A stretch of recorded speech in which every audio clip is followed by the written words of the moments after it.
মানুষের সমাহার।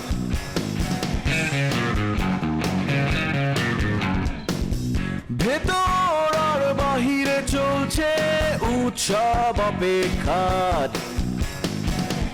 এই শহরের হাজারো বাড়ির মতো নিয়ে হাসি কান্নার গল্প যত। এই শহরের হাজারো বাড়ির মতো নিয়ে হাসি কান্নার গল্প যত। প্রতিবার এখানে বেজে যায় calling bell, calling bell, calling bell, calling bell, calling bell.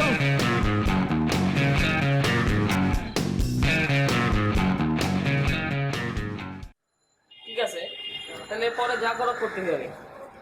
এই লাইনগুলো তাহলে কাইটাকে নতুন লাইনগুলো বসাতে, তার চেঞ্জ করলে মনে হয়ে যাবে।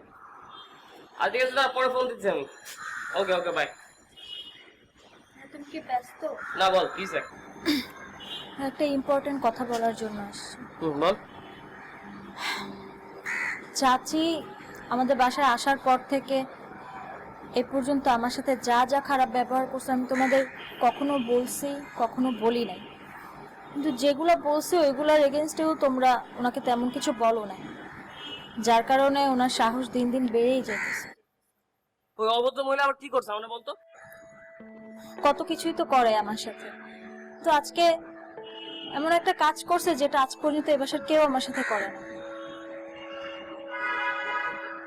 আজকে উনি আমার গায়ে হাত তুলছে। কি? উনি তোর গায়ে হাত তুলছে? ওনার কত বড় আসপর্দা, উনি তোর গায়ে হাত তুলে? কেন হাত তুলছে তোর গায়ে? কি করছো তুই যে উনি তোর গায়ে হাত তুলবে? হ্যাঁ, তুই কিছু বলছ নাই কেন? বলে কি হবে, আপু নাই, তোমরা কেউ বাসায় থাকো না, উনি আমার সাথে কি করে না করে এগুলো বললে শুধু শুধু বাসায় গ্যাঞ্জাম হবে। এর জন্য আমি কখনো বলি নাই। আপু যাওয়ার পরে তো বাসার সব কাজ আমিই করি। সব কাজ তুই করবি মানে? তুই কি আমাদের ঘরে কাজের মহিলা নাকি? তুই আমাদের বোন, বোন হিসেবে থাকবি, ঘরে সব কাজ করবে ওই মহিলা। আপু যাওয়ার সময় বলে গেছে যে আমি তো এই বাড়ির মেয়ে, আমারও তো কিছু কর্তব্য আছে। আমি ভাবছি ওকে ফাইন, বাসার কাজই তো করি, আমি তো কিছু না। কিন্তু আজকে উনি আমাকে রান্না করতে বলে গেছে, আমার একটু দেরি হয়েছে দেখে এসে আমার সাথে যা তা ব্যবহার করছে। আপুকে নিয়েও অনেক বাজে বাজে কথা বলছে। আমি সহ্য করতে না পেরে দুইটা কথা বলছে আর উনি আমার গায়ে হাত তুলছে। বলছিস ভালো হয়েছে। আজকে আমি দেখতেছি এই মহিলা কত বড় সাহস, উনি আমার বোনের গায়ে হাত তুলে। উনি দরকারি বাসা থেকে বেরো যাক, তোর ফাইতে বেরো জায়গা বেরা। আজকে ওনার একদিন আমার একদিন আমি দেখতেছি। তুমি থাক।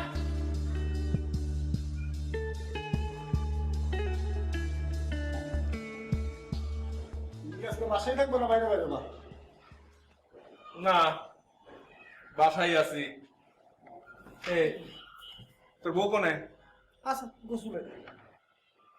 গোসলে? আচ্ছা, সারাদিন গোসল আর ঘষাঘষি মাঝে মোছামুছি করলে কি চলবে? না ঘরের কাজ কাম কিছু করতে হবে? আব্বা ওর মতো থাকতে দাও তো।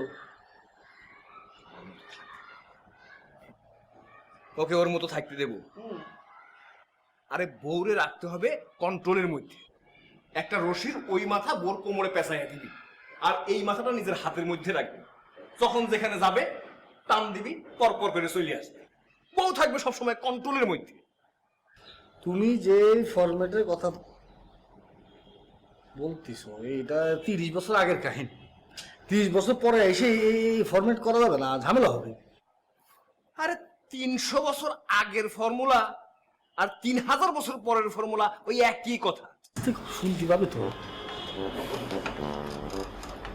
শোন, তুই হলে গিয়ে পুরুষ মানুষ, আসল পুরুষ মানুষ। ও সব সময় নিজের চাপের মধ্যে রাখতে হবে, বুঝলি? বুঝলাম। তুমি আমাকে কও যে তোমার সেবা যত্ন ঠিক মতো হচ্ছে কিনা। সেবা যত্ন? সেবা যত্ন আর সেবা যত্নের কথা কি কিছু বলা যায়? তার মুখের দিকে তাকাইলে মনে হয় একটা ভুতুম পেশার দিকে তাকাই আছে।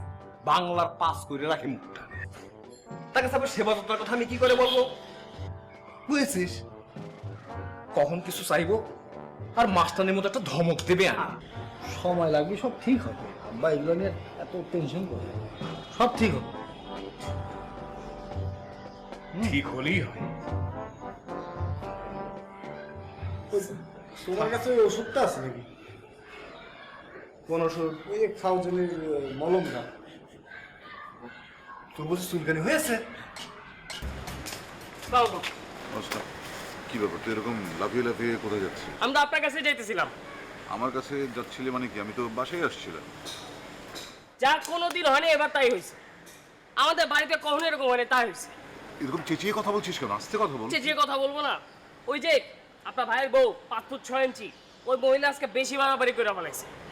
পারভেজ, আমি তোকে বলেছি যে গুরুজন সম্পর্কে যখন কথা বলবি ভদ্রভাবে কথা বল। আজকে কোনো ভদ্রমতো মানামানি নাই। উনি লিপির গায়ে হাত তুলছে। কি করেছে? উনি লিপির গায়ে হাত তুলছে।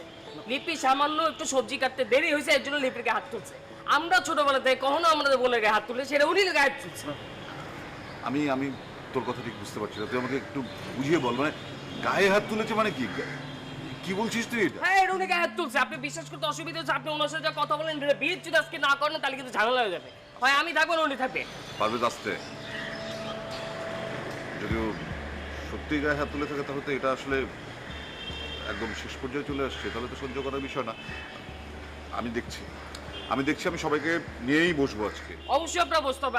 আপনাকে সবসময় বলে কিছু বলেন, কিন্তু আজকে আপনাকে কথা বলতে হবে এই বিষয়ে।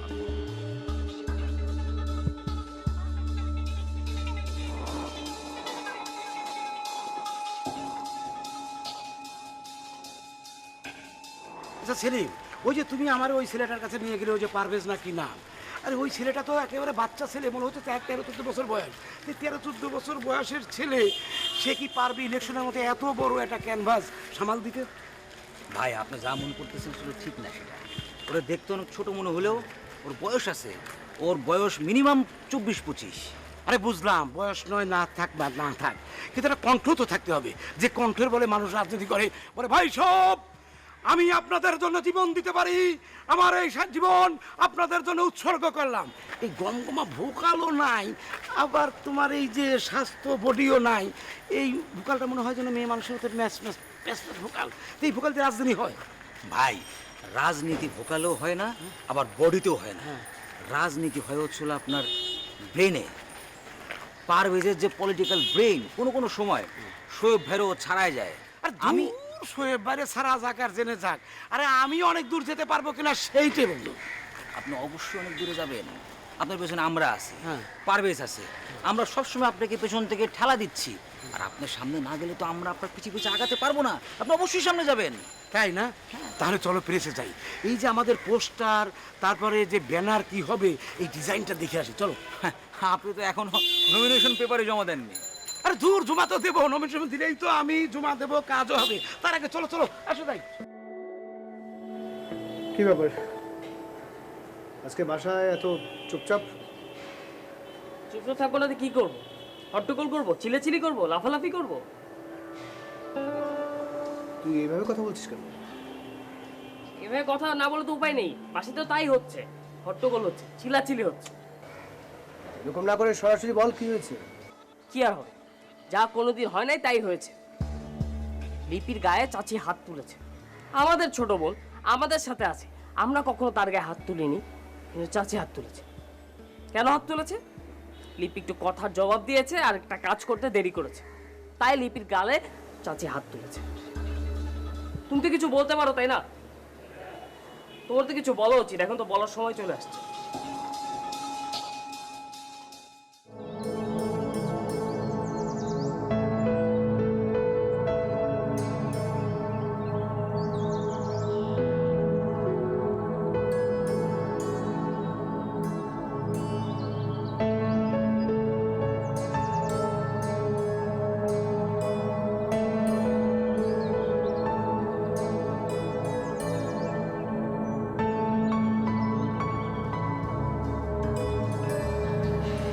তুই এখানে কি করছিস? আমি সারা বাড়ি তোকে খুঁজে পাচ্ছি না, চিপায় বসে দিয়েছি।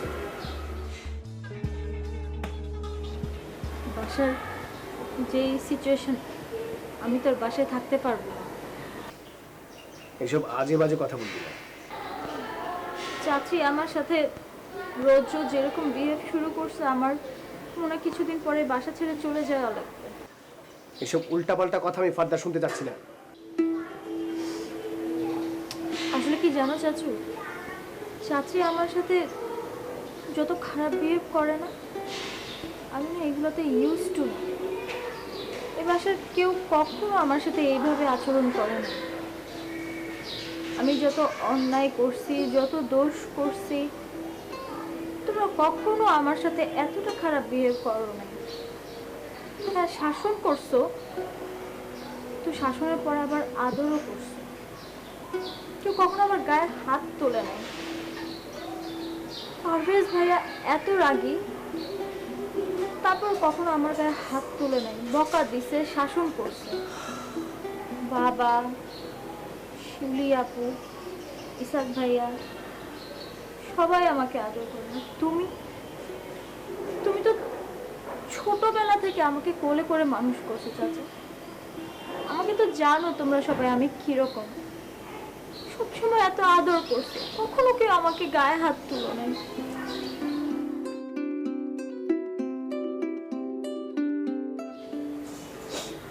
কাঁদিস না। আসলে পারিবারিক এই ক্রাইসিসটা না আমি নিতে পারছি না। আমি আমি খুব আমি খুব অসহায় রে। আমি খুব নিজেকে বড্ড অসহায় লাগছে।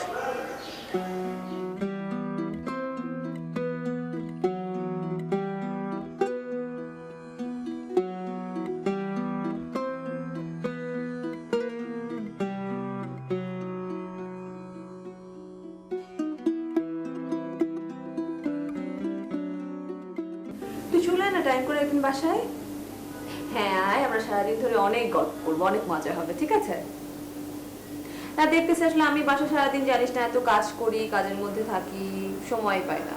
তুই চলে আয় না, সবাই মিলে আসলে আমরা একসাথে খাওয়া দাওয়া করবো, গল্প করবো, তারপরে সবাই মিলে পারলে আমরা মুভি দেখতেও যেতে পারি, এটা অনেক ভালো হয়।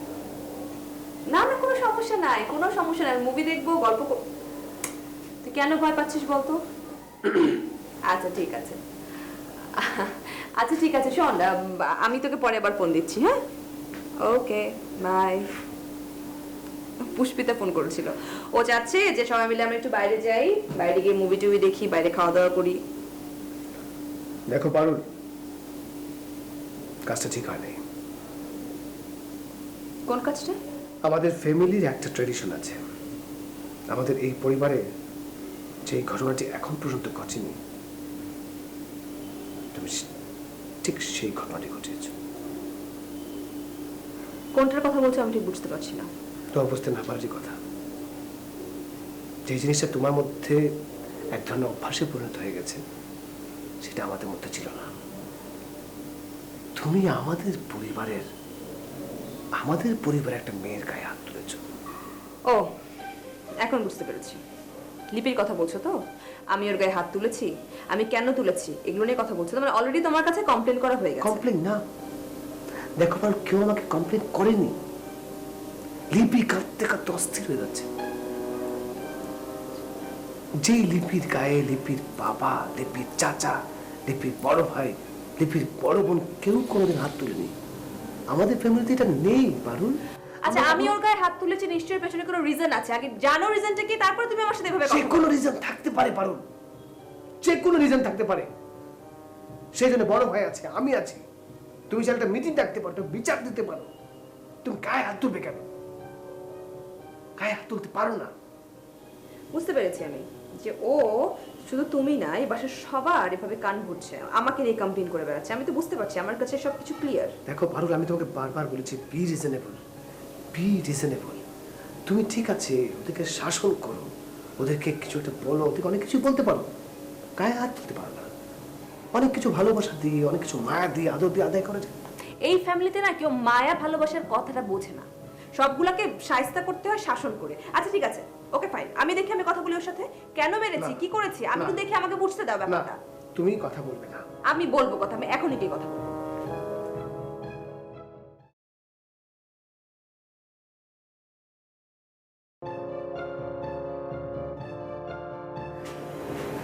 কি করতেছেন দাঁড়িয়ে দাঁড়িয়ে? মানে আপসেট চেহারা নিয়ে বসে আছো, তাই তো? আচ্ছা আমি তোমাকে থাপ্পড় মারছি, এই কথা তোমাকে জনে জনে সবাইকে বলতে হবে না? মানে কমপ্লেইন করলা তুমি সবাইকে আমার বিরুদ্ধে, তাই তো? আপনি আমার গায়ে হাত তুলছেন এটা আমি কাউকে বলতে পারবো না? অবশ্যই বলতে পারবে, শুধু ফ্যামিলির মানুষ কেন, তুমি পাড়ার প্রতিবেশী সবাইকে মাইকিং করে গিয়ে বলো যে আমি তোমাকে থাপ্পড় মারছি। কিন্তু তার আগে তোমাকে এই কথাটাও বলতে হবে তোমাকে কেন আমি থাপ্পড়টা মারছি। তুমি আমার সাথে বেয়াদবি করো, তুমি আমার সাথে মুখে মুখে তর্ক করো, ইভেন তুমি আমার ফ্যামিলি নিয়ে বাজে কথা বলো, তোমাকে আমি থাপ্পড় মারবো না? আমার ভুল হয়েছে, তোমাকে আসলে একটা না তোমাকে 2টা থাপ্পড় মারা উচিত ছিল, তাইলে তোমার যদি একটু শিক্ষা হতো। ফ্যামিলি নিয়ে তো আপনিও কথা বলছেন, আর আমার কষ্ট লাগছে এর জন্য আমি আমার ফ্যামিলির সবার সাথে এই জিনিসটা শেয়ার করছিলাম, কি সেটাও করতে পারবো না? তোমার কষ্ট, তুমি কোথায় কষ্ট কি তুমি জানো? ছোটবেলা থেকে তো আবদারে বড় হয়েছে, অন্যায় আবদার করছে, সবাই তোমাকে মাথায় তুলে নিয়ে রাখছে। তোমার কষ্ট কি? তুমি কষ্ট বুঝছো? কষ্ট কাকে বলে? আশ্রিতা হয়ে বাসায় থাকছো, সবাই তোমাকে মাথায় তুলে নিয়ে রাখছে, আবার তুমি বলতেছো কষ্টের কথা। আপনি আমার সাথে এইরকম কেন করতেছেন? আপনি প্লিজ আমার ফ্যামিলি নিয়ে এইভাবে কথা বলেন না, আমি না এইসব নিতে পারতেছি না আর আপনার কাছ থেকে। তুমি আবার বলতেছো তোমার ফ্যামিলি? এটা তোমার ফ্যামিলি না লিপি, তুমি এই বাসার আশ্রিতা। আমি আবারও বলছি তুমি এই বাসার আশ্রিতা একজন, তোমাকে এই বাসায় রাখা হয়েছে একটা আশ্রিতা হিসেবে। এই কথাটা বলে তোমাকে ফ্যামিলি থেকে কষ্ট দিতে চাইনি, তাই এই ব্যাপারটা কেউ তোমার সামনে বলে না। আমি তোমাকে বলছি এটা তোমার ফ্যামিলি না, তুমি এই ফ্যামিলির কেউ না।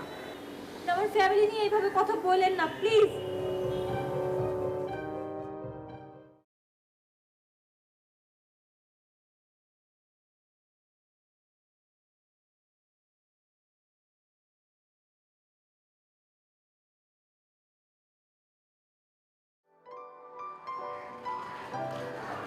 চিন্তা করেছি নতুন একটা দোকান নেব। আগেরটা তো আছেই, নতুন আরেকটা নিচ্ছি, ছোট কাপড়ের দোকান। ছোট কাপড় মানে বাচ্চাদের কাপড়, সবকিছু এইভাবে নেগেটিভ ভাবে নেন কেন? আপনি যেদিন থেকে না সব থেকে ইস্ক হয়েছেন, কাপড় থেকে সব কিছু দেবেন হবে। হ্যাঁ, আমি স্মার্ট হয়েছি কিন্তু ওভার স্মার্ট হইনি। আমি একদিন যাবো আপনার দোকানে। আমার দোকানে যাবেন কেন? ওই আমাদের একটা সেগমেন্ট আছে যেখানে আমরা বাচ্চাদেরকে নিয়ে লিখি, তো ওখানে আপনার দোকানে একটা ইয়ে হয়ে যাবে, মার্কেটিং হয়ে গেল, প্লাস আমার কাজ হয়ে গেল। ব্র্যান্ডিং যদি আমার দোকানে করতে হয় তাহলে আমার এই দোকানে না এসে নতুন যে দোকান নিচ্ছি সেখানে আসেন। নতুন মার্কেটে বড় স্পেস নিয়ে একটা দোকান দিচ্ছি, সেটা যেদিন ওপেনিং হবে একটা সেলিব্রিটি এনে ফিতা কাটাবো, জাঁকজমকপূর্ণ আয়োজন হবে, তখন এসে আপনি ছবি টবি তুলে একটা নিউজ করে আপনার পত্রিকাতে অন্যান্য কয়েকটা পত্রিকাতে দিয়ে দিলেন, আমার ব্র্যান্ডিংও হয়ে গেল। সেলিব্রিটি আসবে না? কোন সেলিব্রিটি আসবে? সেলিব্রিটিদের কিন্তু অনেক টাকা দিতে হয়। একটা টাকাও দিতে হবে না। সেলিব্রিটিদের সাথে যদি ভালো সম্পর্ক থাকে তাহলে কোনো টাকাই দিতে হবে না, এমনি এসে কাজ করে দেবে। মানুষের সাথে ভালো সম্পর্ক থাকাটা হচ্ছে বড় বিষয়, তাহলে সে সেলিব্রিটি হোক আর যত বড় মানুষই হোক না কেন, তাকে দিয়ে খুব সহজে আপনি ভালো কাজ করিয়ে নিতে পারবে। ও, তার মানে আপনি আজকাল সবার সাথে ভালো সম্পর্ক রাখার নীতিতে বিশ্বাস করছেন? হ্যাঁ, সেই নীতিতে বিশ্বাস করে আপনার সাথে ভালো রিলেশন। সেই নীতি থেকে আমার সাথে ভালো রিলেশন। আজকাল কথা ভালো শিখেছেন। কথা আমি আগে থেকেই জানতাম, বলতাম না, এখন বলি। হ্যাঁ, আগে আপনার কথা বলতে এত সময় লাগতো, এটা শোনার মতো ধৈর্য আমার থাকতো না।